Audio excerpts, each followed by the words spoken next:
good evening. This is your man's, the man about town, Petty Murphy, reporting to you live from the back of the classroom with Alcata News Network. What is that? Wait a minute. Stay tuned. Breaking news. Larisha Thompson was working 2 jobs to give her daughters, who are 12 and 20 years old, a good life. She made a way for them to do and be able to do whatever, whenever. She, was their best friends, talked to them all day long. Tiffany Thompson now has to care for those girls. It's a promise she made to her sister, Larisha. I haven't slept. I haven't ate. I just feel sick to my stomach. Larisha, known to family as Sherelle, was on her way out for bowling with friends on May 2nd, but she never made it. Family found her shot dead at the wheel of her car on the side of the road. There's a lot on all of us. We numb, we angry. Like I said, we sad. Deputies arrested 3 adults and 3 teens, ages 13 to 21, for Larisha's murder. The sheriff says none of the suspects are in the country legally. I just gotta pray for them. Like, I can't be angry. I'm not angry at them. I'm angry that they didn't leave her alone. Detectives say the 6 suspects also broke into this convenience store 2 days before they're accused of killing Larisha at random. The store owner says the suspects tried to get in by shooting up this door, but they couldn't get in. So they shot up the back camera, but missed the front one. And deputies were able to use surveillance pictures from that to catch up with them. Investigators say the gun in the attempted break-in at the store belonged to Asiel Amenarez Torres Chirinos and was the same gun used to kill Larisha. I just want Sherelle back. I just want my sister back. Tiffany is staying strong, praying she'll be able to raise her nieces like their mother would.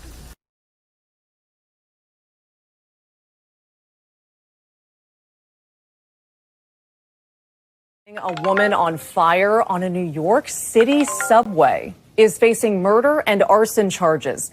That's as we learn new details about the suspect in custody. That's him right there, leaving court just in the last hour or so. This video just in. ICE saying in a statement the man is a Guatemalan citizen who appears to have entered the country illegally for a second time.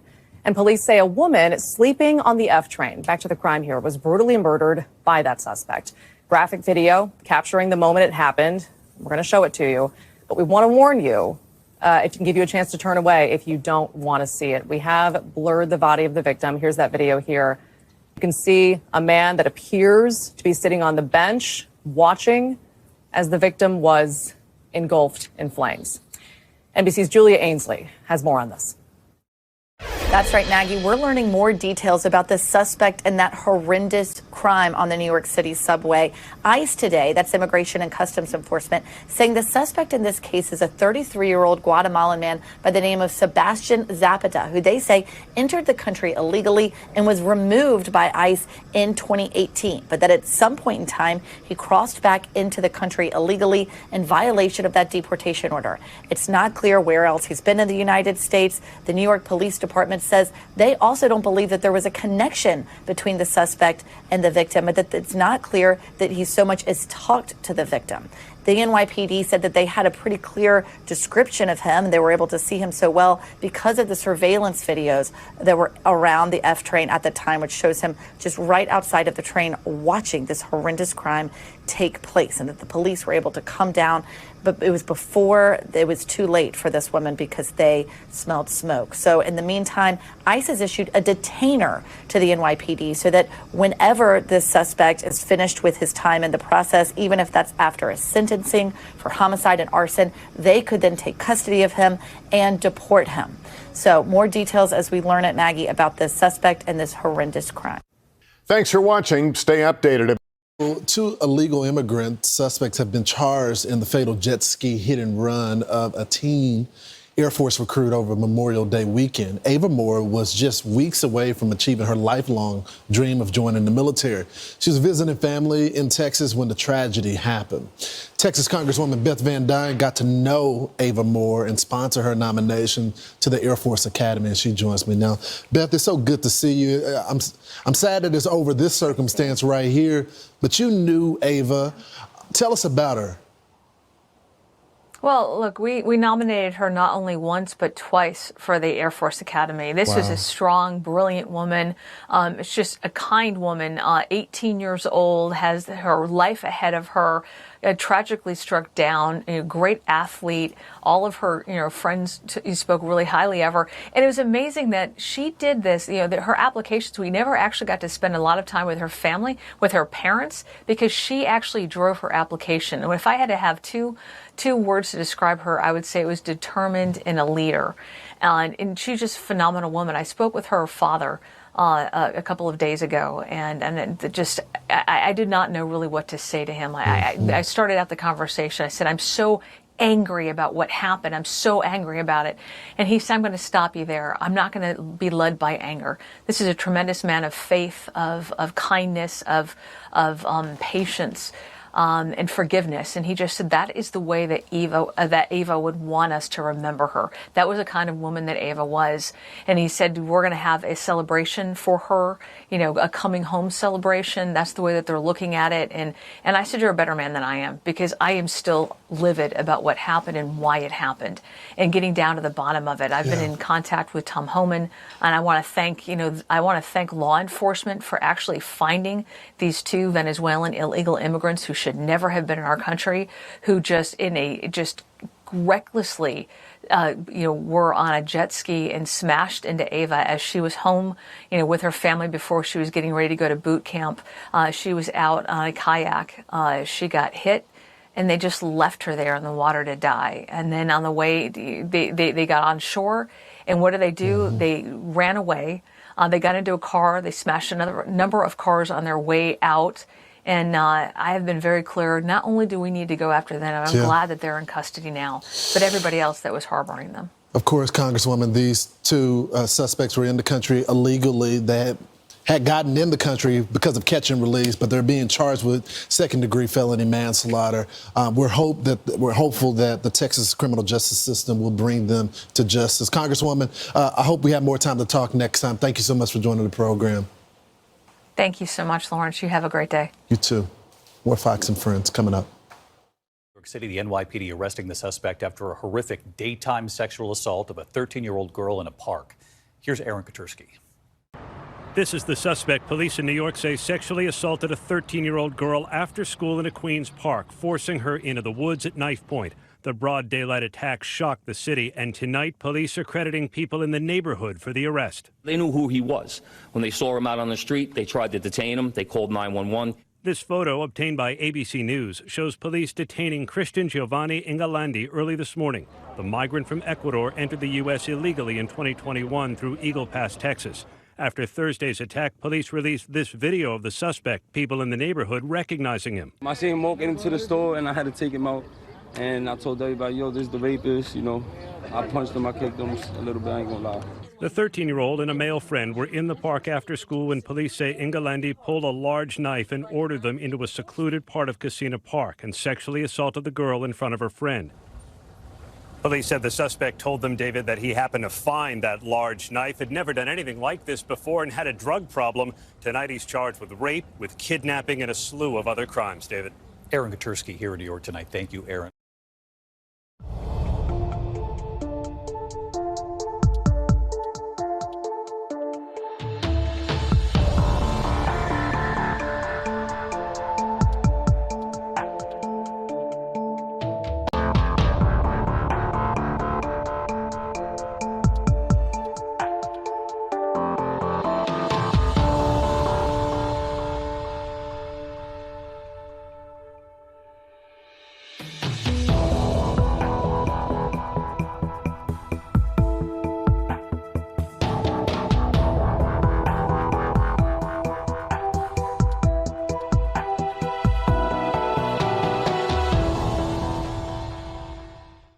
Kamala Harris was given one important job as vice president: monitor and control our southern border. How did she do? Did she take the job seriously? Did she do all she could to protect American citizens from an invasion? Did she do anything at all? You haven't been to the border. And I haven't been to Europe. And I don't understand the point that you're making. Here's her grim scorecard: murders, rapes, attacks on children, a 12-year-old girl in Texas, a mother of 5 in Maryland, a nursing student in Georgia, all savagely murdered by those Biden and Harris led into our country unlawfully. We have a secure border. Kamala Harris was and is a complete failure at her job. Now she's asking us for a promotion? Who in their right mind would give it to her? Restoration PAC is responsible for the content of this advertising. Is sparking even more outrage over the group of migrants accused of attacking 2 New York City police officers. That's what you're looking at on the left hand of your screen. Those guys were freed without bail. And now look at this. Here's one suspect flipping the bird to the cameras. He could care less. Another blows kisses as he smiles and laughs. The other suspect next to him also putting up the middle fingers and cursing at those reporters. Remorseless, brazen, smug. And now the question is, will the Biden administration deport these migrants? Yep. So what's cracking? So as you can see from the clips provided before this short dialogue, this is what's going on in our country. This is what's going on in our communities. And this is what's going on in our neighborhoods. And because, as a great scholar or prophet, however you want to look at it, once said, my people will perish for a lack of knowledge. And I'm going to have to stand on what I'm about to say. In my heart, even though up here, I know what I'm hearing from some of my peers, and I know what's being said, I still want to believe that a lot of people just don't know and can't or haven't been afforded the opportunity to see what's really going on, even though it's actually constantly in our news feed if you just have the eye to see. All this is discernment. It's not being hidden. It's plain knowledge. It is just hidden in plain sight. It's not even being hidden. People are just choosing to be willfully ignorant. Because why? Once you actually recognize that there's a problem going on in your reality that affects your day-to-day life, you have an obligation to be accountable to yourself. And a lot of people would just rather not have to deal with it. And to a degree, I can understand that. But then on the flip side, I myself reside and am a citizen in a sanctuary city, New York City to be exact. So I experienced this migrant crisis firsthand, and I had a front row seat. And I know what it actually did to my psyche and how I view reality now, because there were things that, even though we all knew they were, even though we all knew they were lurking under the surface, it was something a lot of us either never seen, experienced, or just plain out had to deal with or acknowledge that it was happening. But during the last administration, we were forced to actually see what was really going on. And you know, I speak to my mother about this often, and she was complaining, I don't want to say complaining, she just didn't like, because she lives in Texas, and she herself said she didn't like the way that Governor Abbott was shipping people or busing them to sanctuary cities. But then I did explain to her that he went to the federal government, Biden, old Sleepy Papa Joe, and Mama Kamala Harris, and asked them, could he use the Texas Rangers or Texas National Guard to come in so that the federal taxpayers didn't have to pay for it, and he would use the budget of the Texas people to monitor and protect that southern border? And he was told no. So from the lens I look at it and from what I experienced, here in New York City, I told her, I'm like, yo, if he didn't do what he did, you would have been going through what we went through up here. And I'm all the way in New York City. I can't just hop in a car and come down there and take care of you. So I understand, because if I was in this position, I would have probably done the same thing. But to get back to business, this is what we are actually out there fighting for. When you see these people at these No Kings rallies and protests, when you see people outside of ICE facilities throwing rocks, bricks, standing on police cars, setting public and personal property on fire as they wave flags of foreign nations as if this isn't the United States of America. I mean, imagine what would happen if I myself went to Mexico or Guatemala or Venezuela or Sudan or Nigeria or any one of the multitude of places that these individuals come from, waving an American flag, standing on police cars in public, setting things on fire, and basically saying that their country could kiss my ass and I'm going nowhere as an illegal alien at the moment. An illegal alien who was being provided for by the people of the country that I just invaded.